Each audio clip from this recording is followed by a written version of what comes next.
¿Quiere abrir su Biblia, por favor, en 2 de Samuel, capítulo 4, versículo 4? Voy a hablarles sobre la historia de Mefiboset, que es nuestra historia.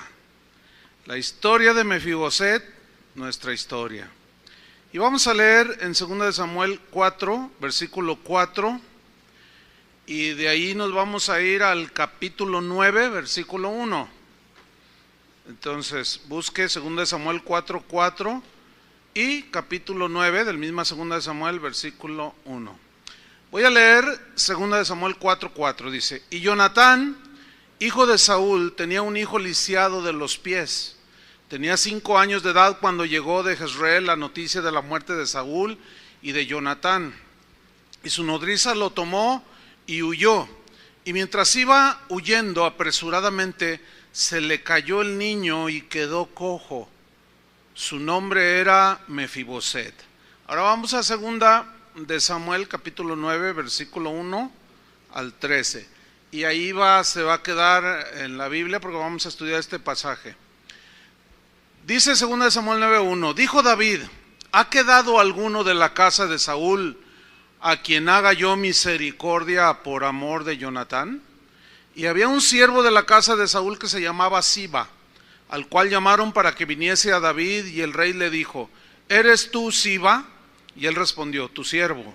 El rey le dijo: ¿no ha quedado nadie de la casa de Saúl a quien haga yo misericordia de Dios?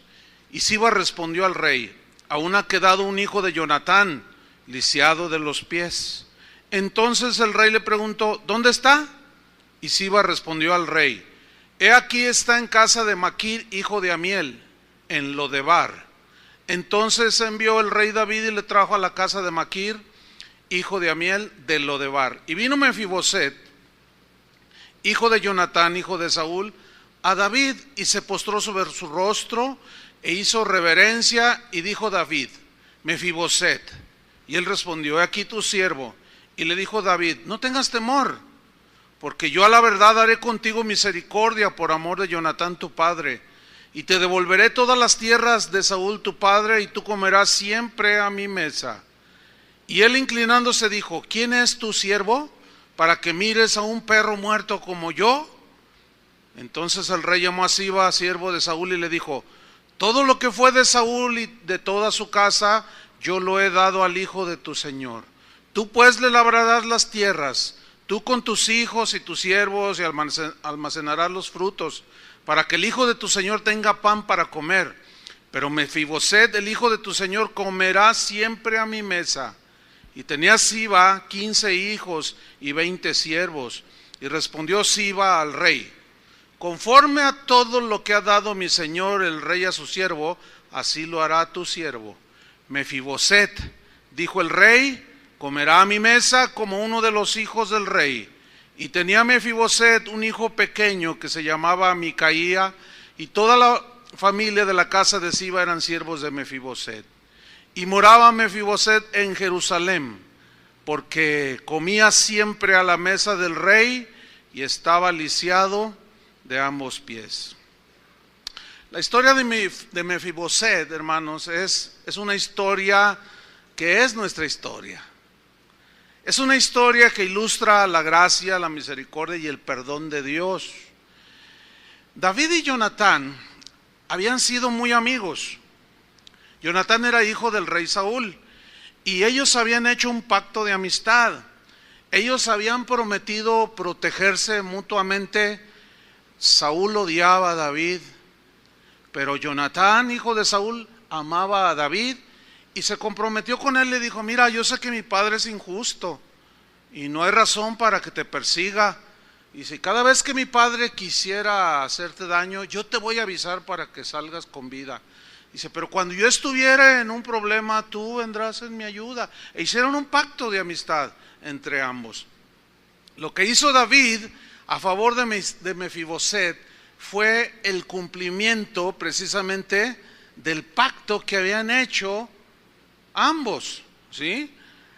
La fidelidad al pacto de amistad entre estos dos hombres, David y Jonatán, ilustra también la fidelidad de Dios en guardar su pacto. ¿Sí? Dios hace misericordia y nos bendice por amor a Jesús, quien selló con su sangre el último pacto entre Dios y el hombre, que fue su sacrificio sellado con su sangre. Dice esta historia que la condición de Mefiboset era una condición muy lamentable. Dice la Biblia que él estaba inválido. Y este Jonatán, quien era hijo de Saúl, repito también, que odiaba sobremanera a David por celos, por envidia, qué sé yo. Y esto nos habla de que siempre va a haber gente que nos odie, hermano. Siempre va a haber gente. ¿Alguien de aquí es monedita de oro? Nadie es monedita de oro. Siempre va a haber gente que nos odie. Sin embargo, Dios seguirá amándonos siempre. Siempre. Y Él nos va a llevar siempre a comer a su mesa. ¿Cuántos le dan gracias? A causa de una caída de Mefiboset que leímos en 2 Samuel 4:4, él no podía caminar, estaba imposibilitado. Así es con nosotros. En la caída del pecado, nosotros quedamos imposibilitados. Dice Romanos 6:23, porque la paga del pecado es muerte, es separación, es inhabilitación total. Mefiboset vivía en Lodebar. Lodebar quedaba muy lejos de Jerusalén. Nosotros como pecadores vivimos un tiempo lejos de Dios. ¿Se acuerdan cuando vivíamos lejos de Dios? Pero ahora en Cristo, dijo Pablo, vosotros que en otro tiempo estabais lejos, ahora habéis sido hechos cercanos por la sangre de Cristo. ¿Cuántos le dan gracias al Señor? David hace una pregunta, vamos a 2 Samuel capítulo 9 versículo 1, porque allí David hace una pregunta y dijo, ¿ha quedado alguno de la casa de Saúl a quien haga yo misericordia por amor de Jonatán? Recordándose del pacto. Aquí lo que vemos es a un David haciendo misericordia. ¿Se acuerdan que Jesús dijo, bienaventurados los misericordiosos, porque ellos alcanzarán misericordia? Recuerden que David fue un varón conforme al corazón de Dios, que reflejó, tuvo errores como cualquier ser humano, pero tuvo rasgos muy notorios del carácter de Dios, y este fue uno. Y el cristiano está llamado a ser misericordioso porque él recibió misericordia. ¿Cuántos recibieron misericordia? Nosotros también tenemos que dar esa misericordia. Versículo 2. Y había un siervo, dice, de la casa de Saúl, que se llamaba Siba, al cual llamaron para que viniese a David. Y el rey le dijo, ¿eres tú Siba? Y él respondió, tu siervo. El rey le dijo, ¿no ha quedado nadie de la casa de Saúl?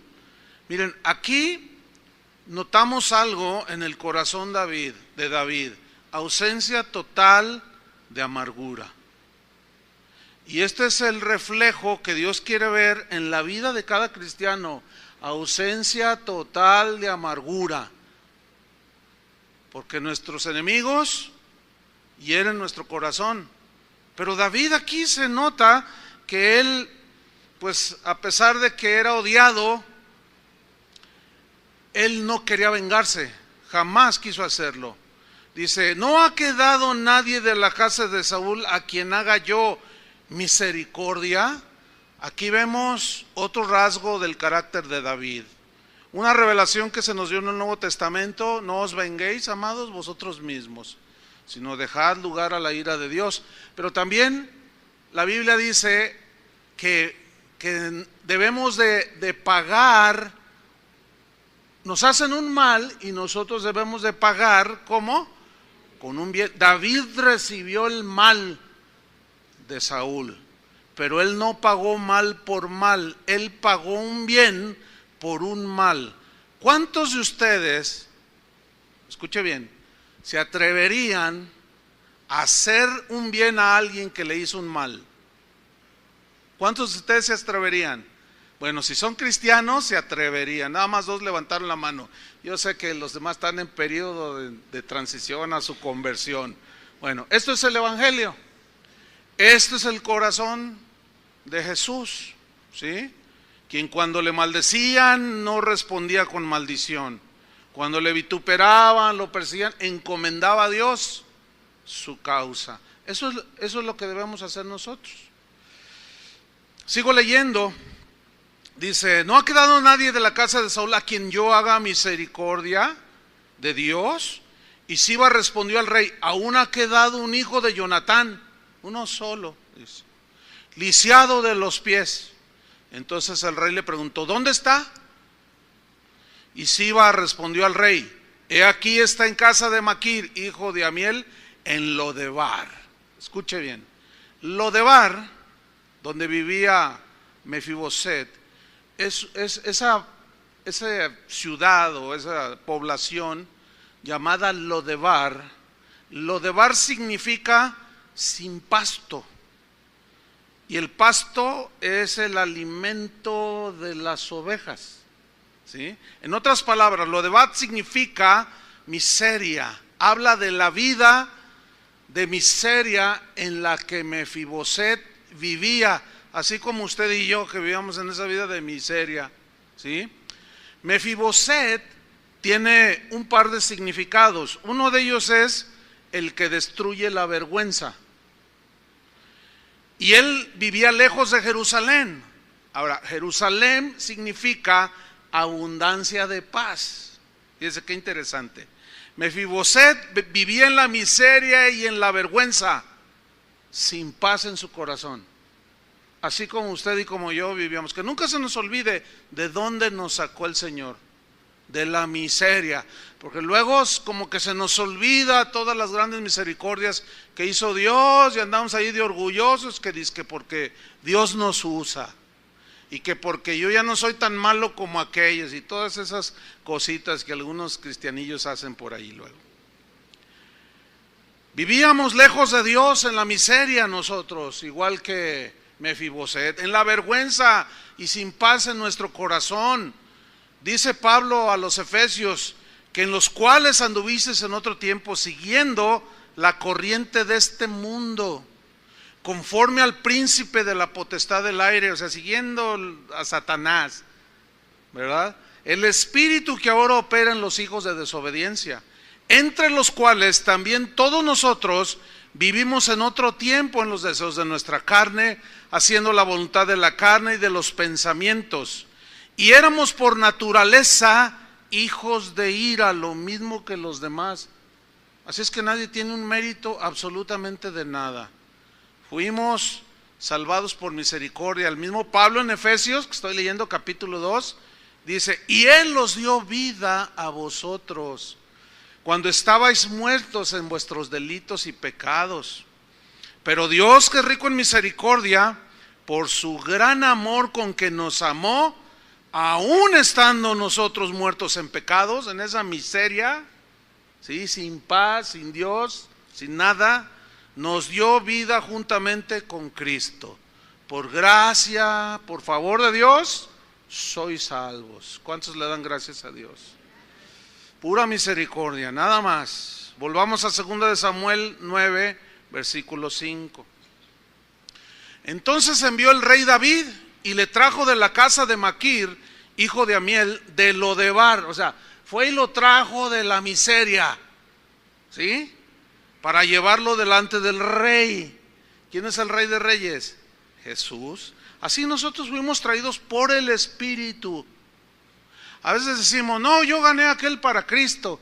Pero no, en realidad nosotros no ganamos nada. Nosotros nada más compartimos el Evangelio, pero el Espíritu es el que convence de pecado, de justicia y de juicio y de la condición en la que vivimos.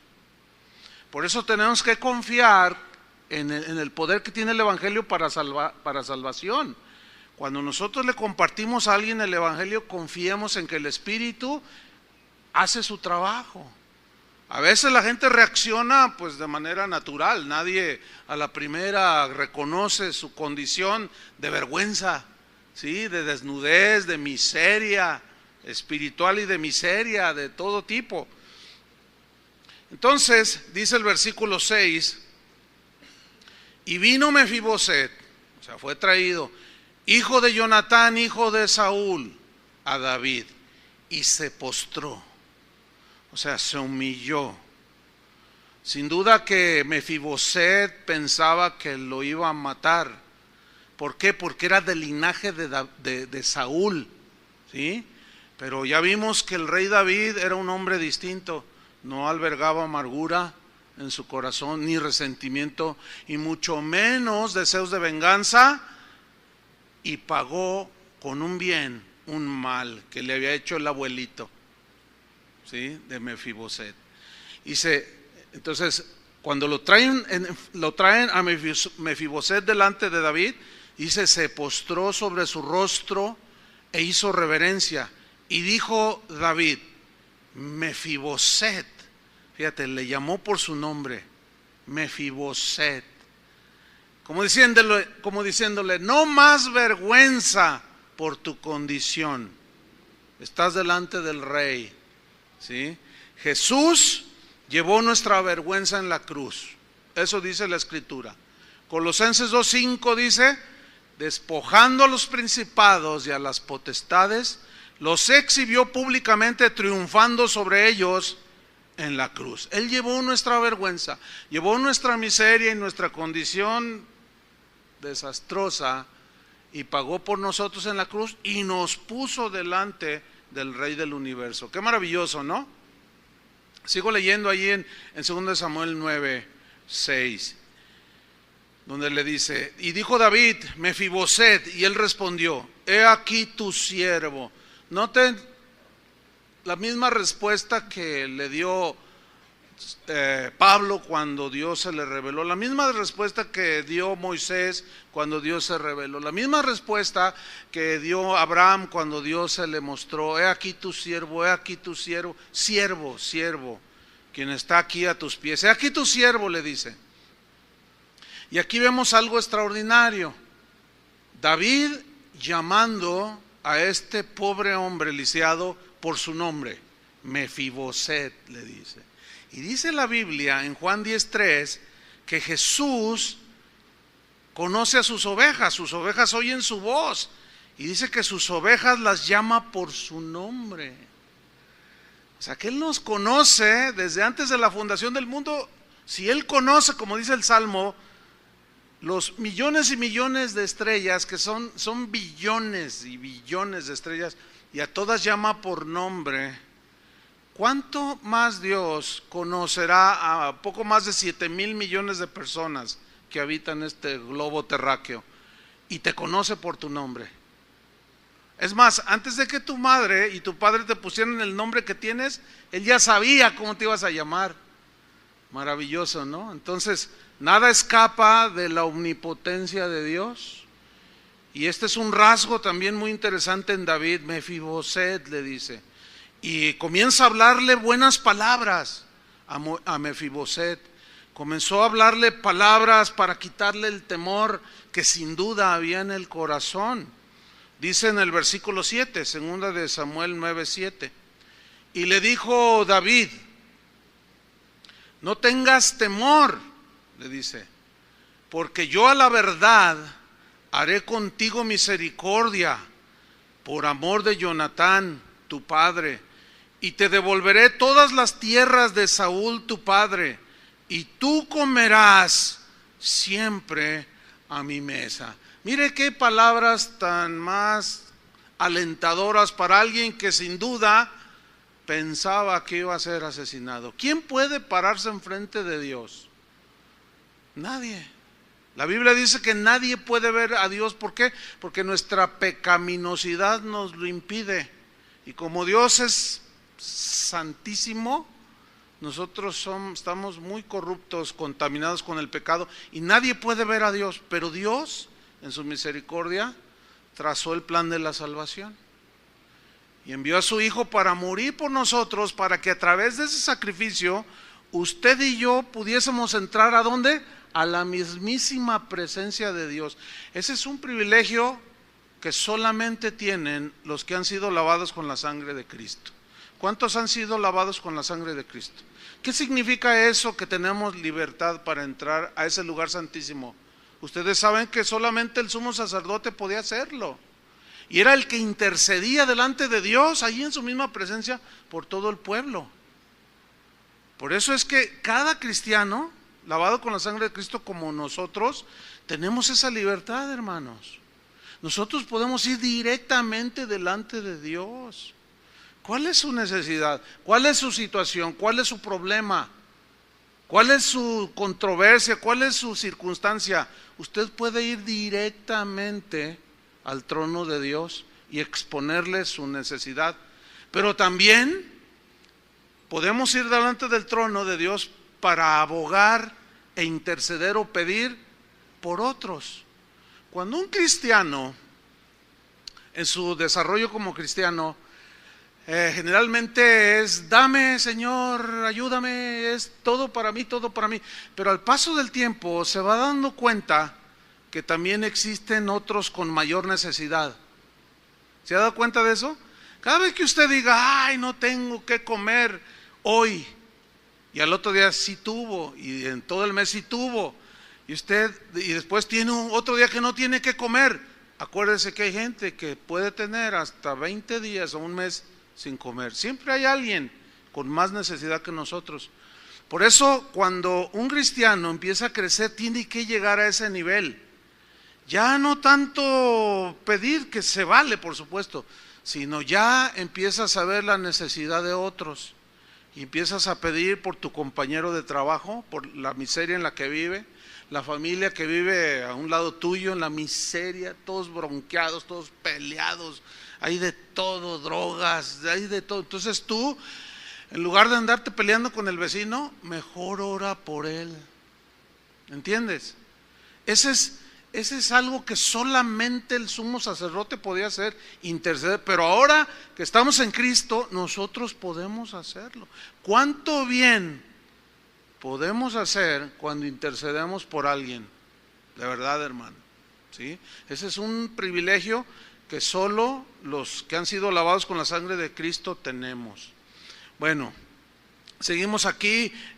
Estábamos diciendo que Dios le habló con buenas palabras para quitarle el temor a Mefiboset, y le dijo: no tengas temor. Es lo mismo que las mismas palabras de Jesús: no temáis, manada pequeña, no temáis, no temáis, siempre hablando: no tengan temor, confíen en mí, porque yo, le dijo, a la verdad haré contigo misericordia, por amor de Jonatán tu padre. Y Dios nos bendice a nosotros que somos sus hijos por medio del sacrificio de Jesús, por amor a Jesús. Y le dice: y te devolveré todas las tierras de Saúl tu padre, y tú, dice, comerás siempre a mi mesa. Qué tremendo, ¿no?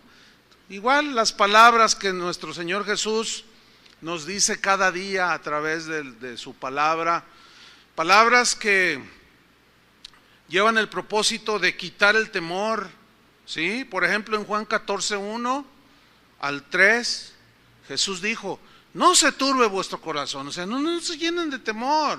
Ustedes son mis hijos. Ustedes estaban lisiados, ustedes estaban impedidos, ustedes no podían nada, vivían en la miseria, pero yo los senté a mi mesa. No se turbe vuestro corazón. ¿Creéis en Dios? Creed también en mí. En la casa de mi padre, muchos lugares hay disponibles para ustedes, dice otra versión. Si así no fuera, yo os lo hubiera dicho. Voy pues a preparar lugar para vosotros. Para todos aquellos que dicen: ay, como dijo Mefiboset, aunque él lo dijo en un sentido que yo voy a explicar: uy, no, yo no tengo ni en qué caerme muerto. Dicen: ay, no, yo soy bien pobre, dicen algunos, ¿no? Y algunos cristianos inclusive. Pero hermanos, tal vez algunos puedan ser muy pobres materialmente hablando aquí en la tierra, pero si eres lavado con la sangre del Cordero, tú tienes una mansión que te está esperando. ¿A poco no te da alegría eso? A lo mejor aquí muchos no puedan llegar a tener una casita, ni siquiera un huevito de esos que construye el gobierno, o de esos que quieren construir aquí en el centro de Guadalajara, de 40 metros, ni el perro vive allí. A lo mejor ni siquiera uno de esos vas a alcanzar a comprar. Pero ¿y qué? Si en esta vida somos extranjeros y peregrinos, ¿no es cierto? Y allá nos espera una mansión en la misma casa del Padre. Hasta suena como para una enseñanza, ¿no? En la casa del Padre. Qué tremendo. Le dice, si no fuera así, yo lo hubiera dicho, voy pues a preparar lugar para vosotros. Y si me fuere y os preparare el lugar, vendré otra vez. ¿Cuántos esperan al Señor? Él vendrá. Él prometió venir y sin duda lo cumplirá. Y ya las señales se están viendo por todos lados, hermanos. Ya pronto llegará la hora que solo el Padre sabrá. Y Él vendrá. Vendré otra vez, dijo, y os tomaré a mí mismo. Fíjate lo que dice a continuación. Para que donde yo estoy, vosotros también estéis. David estaba en ese momento en su palacio, donde no había escasez de nada, donde no había llanto, ni tristeza, ni dolor. Allí había abundancia, había todo. Y como dice el canto antiguo aquel, allá en el cielo, basado en la Biblia, allá en el cielo no habrá más llanto, ni más tristeza, ni más dolor. Y cuando estemos los redimidos allá en el cielo, alabaremos al Señor. Un corito de esos viejitos. Estas palabras de Jesús son semejantes a las que David le dijo a Mefiboset, que estaba allí dialogando con él y diciéndole, alentándole su corazón, y le promete misericordia por amor a Jonatán su padre. En el versículo 7 le dice, no tengas temor, porque yo a la verdad haré contigo misericordia. Haré contigo misericordia. Dios nos promete que jamás apartará su misericordia de nosotros. Dice en Isaías 54:10, porque los montes se moverán y los collados temblarán, pero no se apartará de ti mi misericordia, ni el pacto de mi paz se quebrantará. Así ha dicho Jehová, el que tiene misericordia de ti. Por eso cuando nosotros que ofendimos en grado sumo a Dios y que nuestros pecados nos estaban mandando al infierno, por su misericordia fuimos salvados. Misericordia, se apiadó de nuestra miseria. Esa es la misericordia, que se apiada de las miserias. Y luego nos extendió su gracia. Y es exactamente lo que dice el Nuevo Testamento. De la manera que Cristo os perdonó, así también, ¿qué? Perdonaos los unos a los otros. Y el que hace misericordia, dice un proverbio, alcanzará también misericordia. ¿Cómo quisieras que te trataran cuando te equivocaras? ¿Con misericordia o con juicio? Con misericordia. Porque con misericordia y verdad se corrige el pecado. Pero el corazón orgulloso y la soberbia a veces nos empiezan a ganar. Y en lugar de aplicar misericordia y verdad, aplicamos juicio. Pero ¿quién no se equivoca de aquí? Entonces, hagamos con los demás, tratemos a los demás como quisiéramos que nos trataran. ¿Cómo quisiéramos que nos trataran? Con misericordia. Y esto es exactamente lo que le está diciendo David a Mefiboset. Y es lo que hace Dios con nosotros y es lo que nosotros estamos llamados a hacer también. Y luego le dice en el versículo 7, le hace otra promesa y dice, te devolveré, dice, todas las tierras de Saúl, tu padre. O sea, aquí este es un hebraísmo, Saúl, tu padre, en realidad era su abuelo, pero se refiere al linaje, ¿sí? Dice, te devolveré todas las tierras de Saúl, todas las posesiones que tú tenías, que perdiste, te fueron quitadas, yo te las voy a devolver. Fue exactamente lo mismo que hizo Dios con nosotros. Nos dio vida y nos dio su espíritu, ¿sí? Y al darnos su espíritu, por esa razón, Pablo en Romanos 8:16 dijo así, el espíritu mismo da testimonio a nuestro espíritu de que somos, ¿qué? Hijos de Dios. El mismo Espíritu que mora en nosotros, dentro de nosotros, nos da testimonio a nuestro espíritu de que somos hijos de Dios. Dice el versículo 17, y si hijos, o como dice otra versión, y ya como hijos, también somos, ¿qué dice? Herederos. Ahí nos regresó. Lo que nos pertenecía, todo lo de Dios, para nosotros. También herederos de Dios y coherederos con Cristo. Otra vez, lo que nos había sido arrebatado y quitado, Dios nos lo reintegró. El diablo no nos quitó nada, el pecado fue el que nos quitó todo. ¿Entienden? Entonces, muchos se agarran peleando con el diablo, hasta hay canciones que hablan de eso. Y yo te arrebato lo que me quitó el diablo. El diablo no nos arrebató nada, porque no es nada de él, todo es de Dios, ¿sí o no? Entonces, ¿quién es el que, qué fue lo que hizo que fuésemos despojados? El pecado. Claro, sabemos que Satanás incitó a Eva, pero el pecado en sí es lo que nos quitó todo. Al ser limpiados nuestros pecados y al ser aceptados por Dios a través de Cristo, así como David estaba aceptando a ese miserable Mefiboset, le estaba restituyendo todo lo de él, y se nos es restituido, según dice la Biblia, por lo que hizo Cristo en la cruz. Le hace otra promesa a David en el versículo 7, a Mefiboset, le hace otra promesa y le dice, fueron varias promesas. La número 1, no tengas temor, yo haré misericordia contigo, te devolveré todas las tierras de Saúl tu padre. Y número 4, tú comerás siempre a mi mesa. ¿Qué promesa, no? Mira, no es lo mismo echarte un taco ahí con tu amiguillo o con alguien, con un conocido, a comer en la mesa del presidente de México, ¿verdad que no es lo mismo? Por lo que representa, ¿sí o no? Ok, pongan atención. No todos tienen ese privilegio de estar en la misma mesa del rey. Ese privilegio nos lo ha dado Dios. Por eso debemos de mantener un corazón agradecido y humilde delante de Dios. Una vez a Jesús, mientras enseñaba, Lucas 14:15, dice que oyendo esto, uno de los que estaban sentados con él a la mesa. La mesa habla de comunión, ¿sí?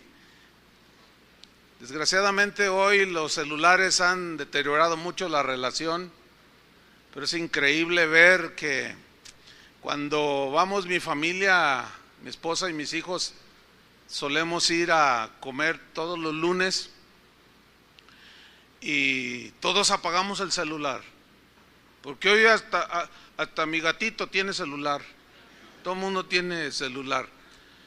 Apaguen su celular, nada de audífono, nada de nada, y apagamos el celular, porque eso, la mesa es para compartir, no solo para comer, habla de comunión, habla de una relación, ¿sí?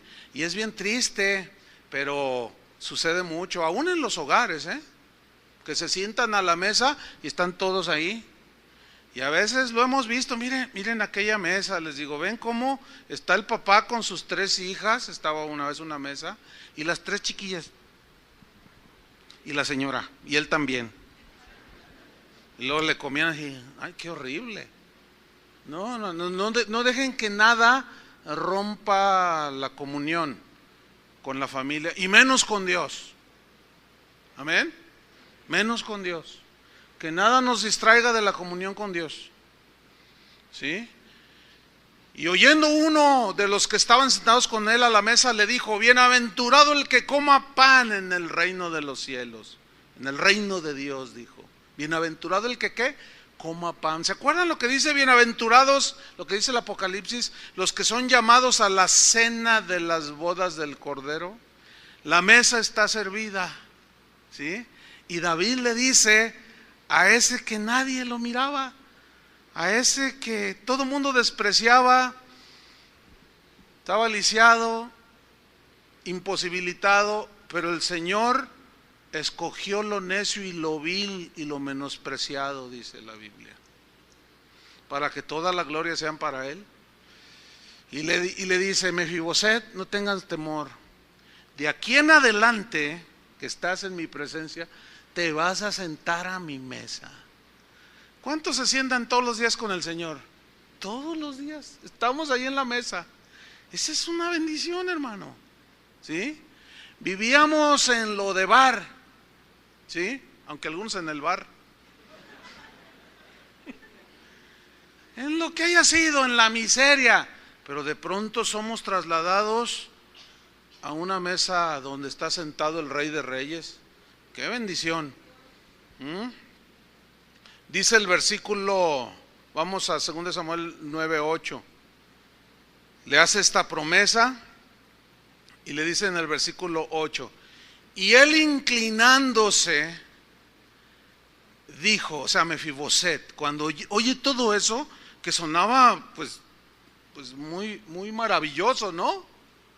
¿Cuántas promesas? Y mira lo que dice, inclinándose dijo: ¿quién es tu siervo para que mires a un perro muerto como yo? Déjeme explicar esta expresión.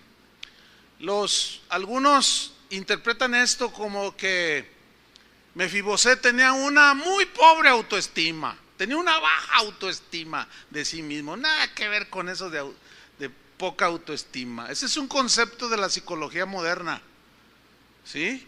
¿Por qué él dijo, ¿quién es tu siervo? O sea, ¿quién soy yo para que mires a un perro muerto como yo? ¿Saben por qué dijo eso? Porque él estaba reconociendo su condición. Nadie que no reconozca su condición de miseria, de pecaminosidad, de corrupción, nadie que no la reconozca no puede sentarse delante del Rey de Reyes a la mesa. Tiene que reconocer, como Isaías, cuando tuvo aquella visión, dice, y cayó allí y dijo: ¿cómo es posible que siendo yo un hombre de labios inmundo, un hombre pecador, un hombre sujeto a desórdenes, han visto mis ojos al Señor? Y allí se humilló, reconoció, ¿cómo siendo yo un hombre inmundo? Ahí está reconociendo.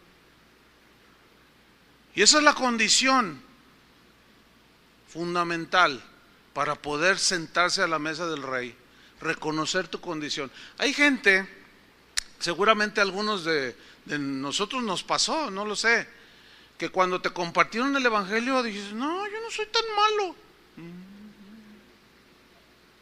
Ay, no, yo no he matado a nadie.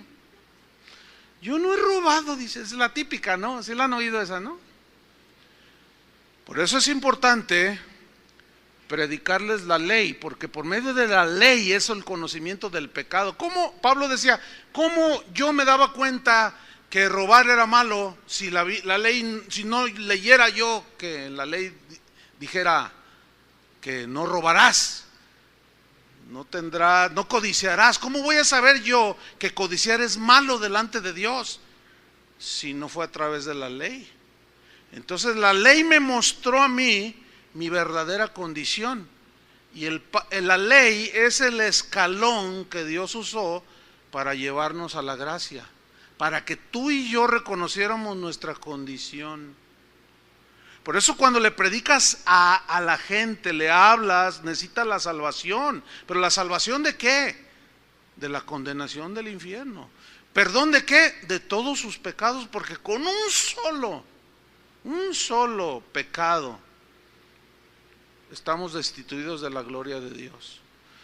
Por eso cuando se le habla a la gente, nunca le digas: mira, si te entregas a Cristo, Dios te va a sanar, porque a veces no lo sana.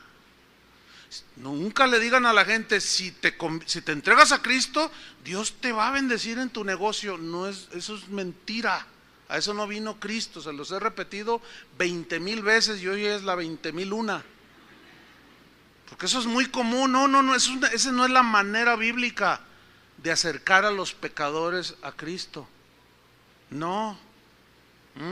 Cuando le dice a Siba, oye, ¿dónde está? ¿Quién queda por allí? Pues Mefiboset. Y le dice, está lisiado. Pues entonces no puede venir por su propio pie, ¿verdad que no? Pues tráemelo tú. Es necesario que alguien te lleve. Y la única manera es, está lisiado. Es un bueno para nada. No sirve para nada. Destruyó su familia. Le pega a su esposa. Maltrata a sus hijos. Es un borracho. Se droga. ¿A quién necesita? A Cristo. Entonces tú lo llevas por medio de mostrarle su condición. Y cuando la gente reconoce su condición, como aquí Mefiboset, dices, ¿quién soy yo? Soy un perro muerto. Nada de bajo estima ni cosas de ese rollo, nada que ver. Él lo que está haciendo es reconocer su condición de vergüenza y que no merecía en realidad ninguna de las bondades de ese rey bueno que era David. ¿Qué no es nuestra historia? Es como nuestra historia. ¿Quién de ustedes se atrevería a sentirse merecedor de la misericordia de Dios? Nadie, ¿verdad que no? ¿Quién de ustedes tuviera la osadía de atribuirse mérito alguno? ¿Verdad que no? No, porque la palabra de Dios nos dijo nuestra condición y la reconocimos. Entonces, por eso Él dijo, ¿quién es tu siervo? O sea, ¿quién soy yo? Yo soy como un perro muerto. Versículo 9. Entonces el rey llamó a Siba, siervo de Saúl, y le dijo, todo lo que fue de Saúl y de toda su casa, yo le he dado al hijo de tu señor. Tú pues le labrarás las tierras. Acuérdense que él estaba lisiado, o sea, lo vas a ayudar. Y ese es el proceso que el Señor hace en nosotros. Tú con tus hijos y tus siervos y almacenarás los frutos para que el hijo de tu Señor tenga pan para comer. ¿Ven cómo Dios cuida de todo? ¿Sí? Y de todos. Pero Mefiboset, dice, cuya vergüenza pues ya ha sido quitada, el hijo de tu Señor comerá siempre a mi mesa. Y tenía Siba 15 hijos y 20 siervos. Y respondió Siba al rey, conforme a todo lo que ha mandado mi señor, el rey a su siervo, así lo hará tu siervo. Mefiboset, dijo el rey, comerá a mi mesa como uno de los hijos del rey. ¿Cuántos son hijos del rey? Ahí estamos, cada día sentados a la mesa. Nuestra vergüenza ha sido quitada, nuestra miseria ha sido echada a un lado. Miren el versículo 12, vean el versículo 12. Y tenía Mefiboset un hijo pequeño. ¿Qué significa eso? Que tuvo descendencia. A pesar de su condición, pudo dejar linaje. Esto habla ya de fruto. Por la condición, por más miserable que esté una persona, cuando es llevada delante de la mesa del rey, en este caso de Jesús, y el Señor quitar su vergüenza después de haber reconocido la condición, el Señor te devuelve toda la dignidad, toda la bendición que se nos fue quitada por causa del pecado, y entonces empieza la multiplicación, el dar fruto. Y Jesús, nuestro Señor, dijo, yo los he puesto para que llevéis mucho fruto. Toda planta que mi Padre no plantó, que no da fruto, es cortada. Por eso, si tú dices que eres hijo de Dios, que fuiste sacado de la miseria y fuiste llevado de Lodebar a Jerusalén, ¿entienden eso? ¿Qué significa Jerusalén? Abundancia de paz. Que fuiste llevado de la miseria a la paz con Dios. Cada uno de nosotros agradecidos con el Señor, cada día, dando fruto. Por eso, todo cristiano que en realidad ha sido lavado con la sangre de Cristo, va a dar fruto. Este tuvo un hijo pequeño, se llamaba Micaía, y toda la familia de la casa de Siba eran siervos de Mefiboset. ¿Ves cómo pasó a otra condición? A otra condición delante del rey. Versículo 13, y moraba Mefiboset, ¿en dónde? En Jerusalén. ¿Dónde vivía antes?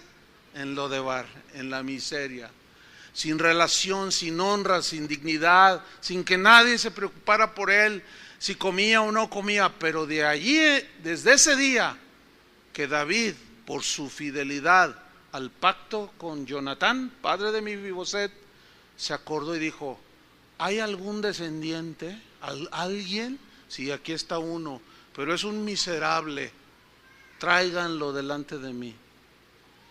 Y le habla: no tengas miedo, no tengas temor, yo te voy a dar todo lo que se te fue quitado y te vas a sentar a mi mesa. Y de allí hasta el último día de su vida, Mefiboset vivió y moró ¿en dónde? En Jerusalén. Dice la Biblia que cuando Job murió, murió anciano y lleno de días, y murió en paz. Y lleno de días. Y moraba Mefiboset en Jerusalén porque comía siempre. ¿Cuándo comía? Siempre. De la mesa a la mesa del rey. Y estaba lisiado de ambos pies. ¿Por qué termina diciendo y estaba lisiado de ambos pies? Escuchen bien, para que no se le olvidara que todo lo que él ahora era y tenía no había sido por sus méritos, fue por la misericordia de un hombre llamado David, que es exactamente lo mismo que hizo Jesús por nosotros. ¿Cuántos le dan gracias a él? Qué hermosa historia, ¿no es cierto? Una historia hermosísima de gracia, una historia hermosísima de misericordia, de perdón, de la vergüenza de nuestra condición, trasladados a la mesa del Rey Jesús, de Lodebar sin pasto en la miseria a Jerusalén, la abundancia de paz.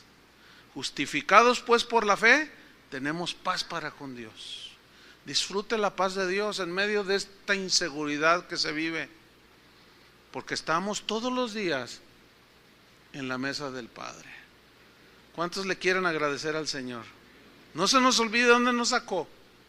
Amén. No se nos olvide. Pónganse de pie. Levanta tus manos al Señor y dale gracias. Dile: Señor, te doy gracias porque así como Mefiboset, así era mi vida. Vivía en la miseria, vivía en la suciedad, era indigno. Nadie miraba por mí, mi condición, pero un día tú, Señor, me llamaste por mi nombre. Y el Espíritu Santo me trajo a ti. Y reconocimos nuestra condición, que éramos pecadores, que no merecíamos todos esos honores, todas esas bendiciones como las que David le estaba dando a Mefiboset. Gracias, Señor, por esa misericordia que hemos recibido. ¿Cómo no dar misericordia a nosotros? ¿Cómo no perdonar nosotros también? ¿Cómo no hacerlo? Aleluya. Si tú sentías o pensabas que nadie se fijaba en ti, ya te diste cuenta que no es así. El Señor te conoce por tu nombre, te llama por tu nombre, pero necesitas reconocer tu condición. Señor, que nunca se nos olvide de dónde nos sacaste, de las grandes misericordias